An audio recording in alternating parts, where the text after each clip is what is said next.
नमस्कार दोस्तों, स्वागत है आप सभी का मेरे चैनल असंभव कुछ भी नहीं में। मैं आपकी ट्रेनर, आपकी मोटिवेशन नीति शर्मा।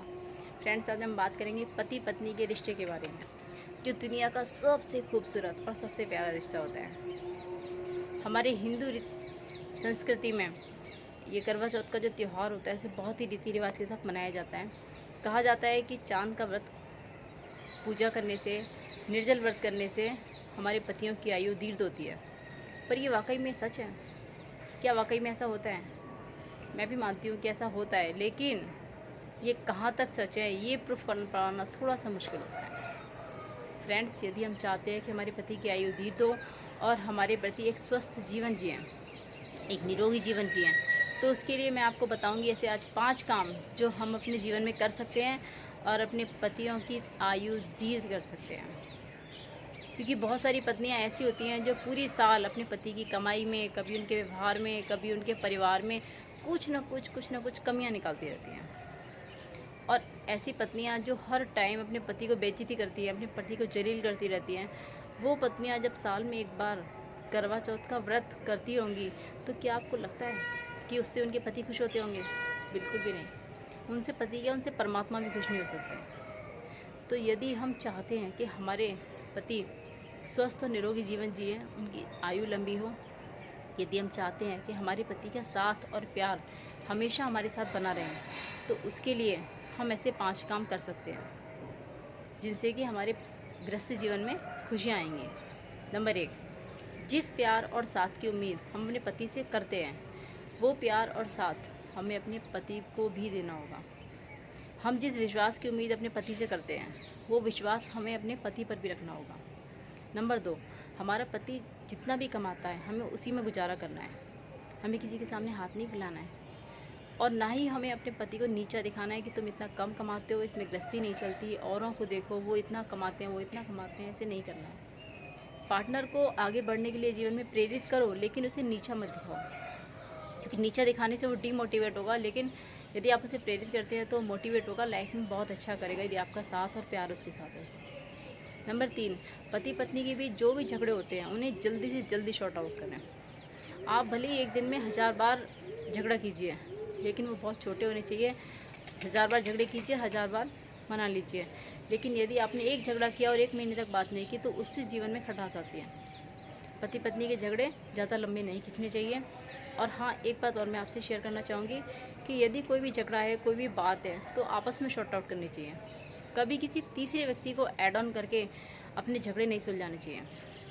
हाँ, यदि पति में कोई ऐसी बुरी आदत है या आप चाहते हैं कि पति का व्यवहार आपके प्रति बहुत ज़्यादा गलत है, तो आप अपने किसी परिवार के बड़े और सुलझे हुए सदस्य के सामने उस चीज़ को रख सकते हैं, उस चीज़ को शेयर कर सकते हैं जिस बंदे की आप भी रिस्पेक्ट करते हो और आपका पति भी रिस्पेक्ट करता हो।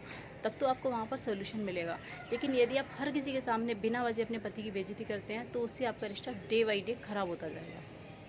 नंबर 4, हमारा पति हमारे लिए, हमारे बच्चों के लिए, परिवार के लिए जो भी मेहनत करता है, हमें उसकी सराहना करनी चाहिए।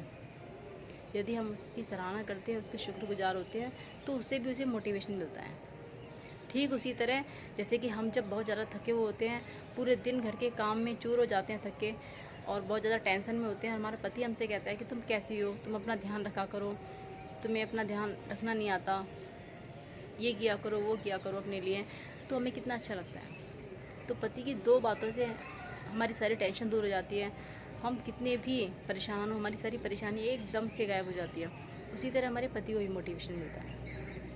नंबर 5वां और आखिरी पॉइंट मैं आपको बताना चाहूँगी कि सुख के समय में पति के साथ सभी होते हैं, लेकिन यदि आप वाकई एक सच्ची पत्नी हो अपने पति के लिए, एक अच्छी पत्नी हो, तो उस चीज़ को दुख के समय में पति के साथ खड़े रहकर सिद्ध करो।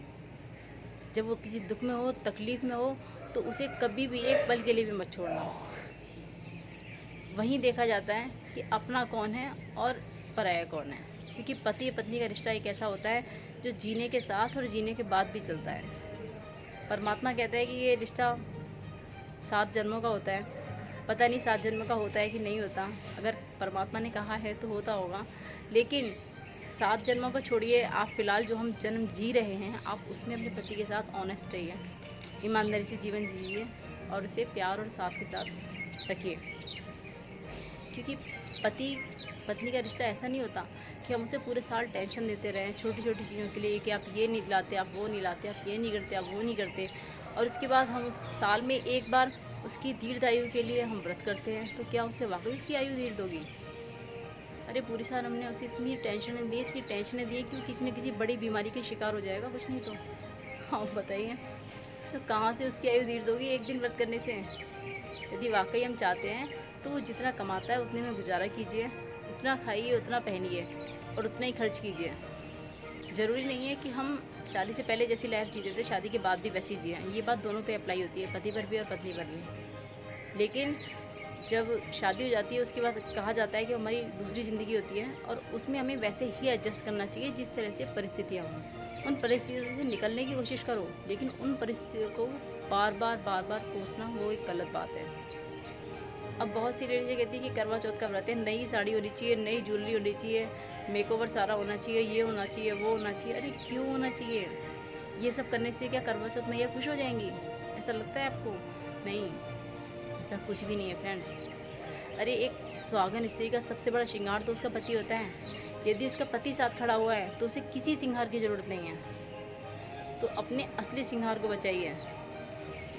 यदि पति आपके साथ खड़ा है तो आप हर हाल में सुंदर लगोगे, और जब आपका असली श्रृंगार आपका पति है तो आप उसे इतना टेंशन दे के क्यों मार रहे हैं, और फिर आप उसकी दीर्घायु के लिए व्रत भी कर रहे हैं? ये क्या बात हुई? ये तो गलत बात है भाई।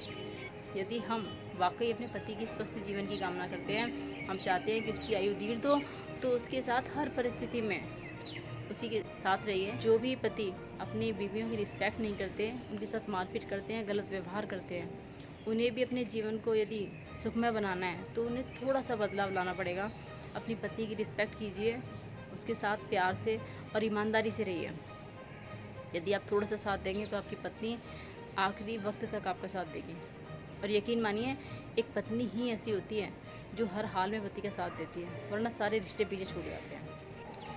फ्रेंड्स, जो भी विचार थे मेरे, मैंने वो आपके साथ शेयर किए हैं। यदि आपको मेरे विचार पसंद आए हो तो प्लीज़ आप इसे अपने व्हाट्सअप, फेसबुक, इंस्टा सभी पर शेयर कीजिए। वीडियो पसंद आती है तो एक लाइक ज़रूर दीजिएगा। यदि आप मेरी बात से सहमत हैं तो प्लीज़ प्लीज़ प्लीज़ मुझे कमेंट करके ज़रूर बताइएगा। और मैं जल्दी मिलूँगी आपसे अपनी नेक्स्ट और बेस्ट वीडियो में। मैं परमात्मा से आज ये दुआ करती हूँ कि जो मेरी सुहागिन बहनें हैं वो सभी का सौभाग्य खंड रहे, जो कुंवारी हैं उनको अच्छे अच्छे वर मिलें, और दुर्भाग्यवश जिनके पति उन्हें छोड़कर जा चुके हैं, परमात्मा उन्हें इतनी शक्ति दे कि वो अपने और अपने परिवार के प्रति जो भी कभी ज़िंदगी में परेशानी आती है, जो भी समस्या आती है, उसके सामने चट्टान की तरह खड़ी रहें और इस दुनिया के लिए एक मिसाल बने। आज की वीडियो को मैं यहीं अंत देना चाहूँगी। मैं जल्दी मिलूँगी अपनी नेक्स्ट और बेस्ट वीडियो में पॉजिटिव एनर्जी के साथ।